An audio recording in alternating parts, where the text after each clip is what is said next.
C'est pas mal.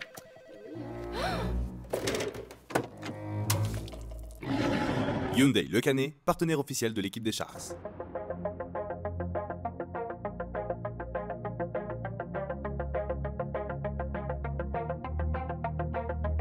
Bonjour à tous et bienvenue sur Sharks TV pour une émission un peu spéciale. Aujourd'hui on est avec Carlo Vulin. Ça va Carlo? Oui, très bien, merci. Et toi? Ouais, ça va. Écoute, c'est une première sur le plateau avec toi.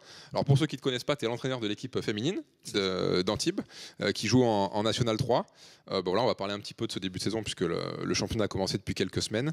Bon, déjà on le sait, on est une des grosses équipes de ce championnat parce que ça fait 2 fois d'affilée qu'on finit à la 2e place. Malheureusement, il n'y a que le premier qui monte en National 2. C'est ça. J'imagine que ça va encore être l'objectif cette année. C'est encore l'objectif, effectivement. On est dans une recherche de progression chaque année. Donc la première année où on a fini 2e, on avait 5 défaites. L'année dernière, plus que 2. Là, cette année, on en a déjà une, mais on va essayer que ça soit la dernière pour être sûr d'accéder à cette division qui nous intéresse depuis un petit moment, maintenant, la National 2. Ouais, puisque pour resituer, donc il y a Marseille qui descend de National 2, qui là est première encore invaincue, et après il y a un petit wagon avec des équipes avec 3 victoires et une seule défaite, dont nous. Au niveau de l'équipe, on sait voilà, chaque année il y a quand même le gros, on va dire, du groupe qui reste, et puis tu fais des petits ajouts, les changements en fonction des filles qui s'en vont. Cette année, pareil, hein, il y a eu quelques changements aussi. Voilà, qu'est-ce que tu peux nous dire un peu sur ton effectif au global?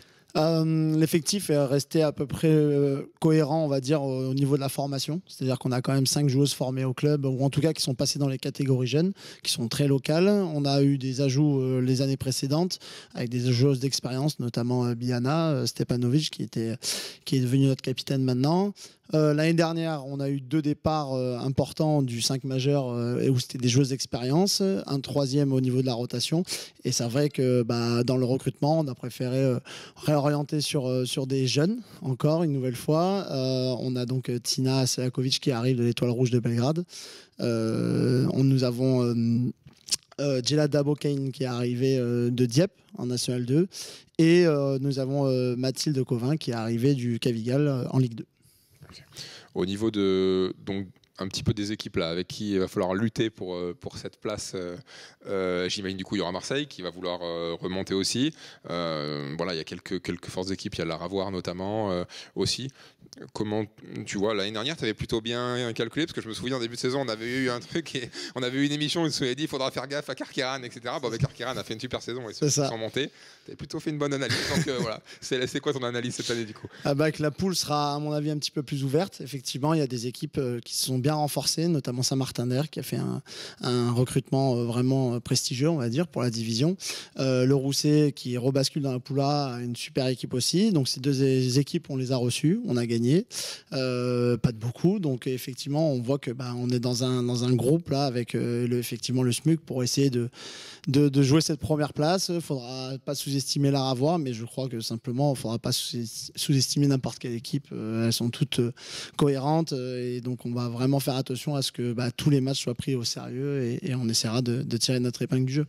Sur les premiers matchs du coup qu'il y a eu de championnat, voilà, qu'est-ce que tu penses un peu de son équipe, quels sont les axes sur lesquels tu aimerais peut-être qu'il y ait des améliorations, voilà, comment tu vois un petit peu ce début de saison? Il y a eu 4 matchs pour l'instant, on est vraiment au début, mais comment tu juges un peu là ce début de saison de ton équipe?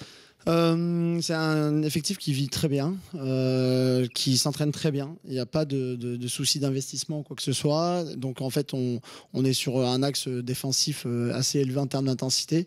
On essaye de vraiment faire déjouer l'adversaire et nous en profiter sur de la relance, etc. Maintenant, notre axe de progression, c'était surtout les ballons perdus. Justement, avec cette débauche d'énergie élevée, on sait que ça peut coûter aussi au niveau offensif. Et là, sur le dernier match, c'était beaucoup mieux en termes de ballons perdus. Donc on arrive à de plus en plus à trouver nos automatismes entre nous, trouver l'alternance entre les grandes et les petites. Et comme c'est un groupe un petit peu en reconstruction avec quand même 3 éléments qui ont été rajoutés, surtout apprendre à se connaître et à jouer de mieux en mieux ensemble.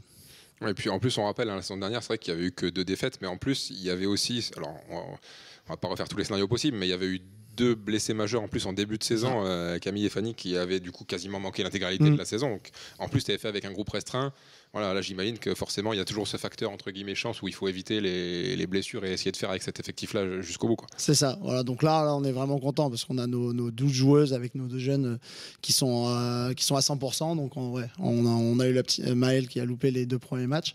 Mais globalement, on est assez content de voir qu'elles sont toutes en bonne santé. Et pourvu que ça dure, effectivement, il faut un peu de chance, beaucoup de travail aussi. Et on essaie d'anticiper tout ça.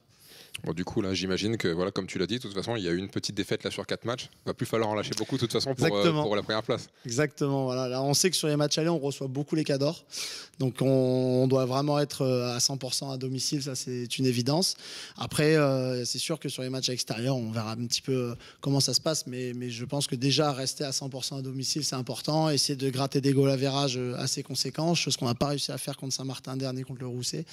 Donc, voilà, on essaye de continuer à progresser pour éviter de se retrouver dans la même situation que l'année dernière, c'est-à-dire perdre un goal à virage pour 2 points et se retrouver derrière. Donc voilà, on essaie d'anticiper tout ça. Oui, ça, parce qu'on rappelle que si jamais il y a une égalité entre 2 équipes, c'est sur la confrontation directe au goal à virage particulier. Sinon, on gagne de +3 à domicile, mais qu'on perd de 4 à l'extérieur, l'équipe passe devant, tout ça. Ok.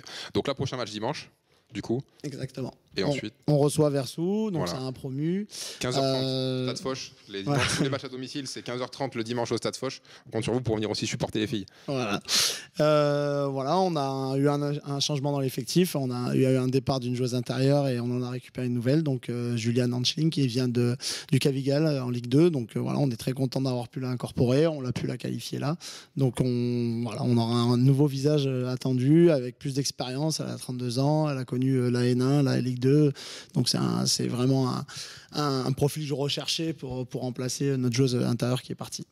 Voilà, alors rendez-vous dimanche du coup au Stade Foch. On essaiera de faire un petit suivi là dans la saison avec toi de toute façon ou avec des filles à l'occasion. Merci Carlo. Bah, je t'en prie, merci à toi. Et puis bonne saison et on se retrouve bientôt sur Shark TV.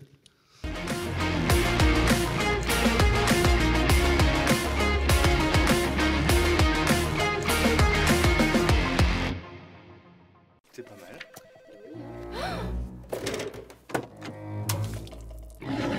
Hyundai Le Canet, partenaire officiel de l'équipe des Sharks.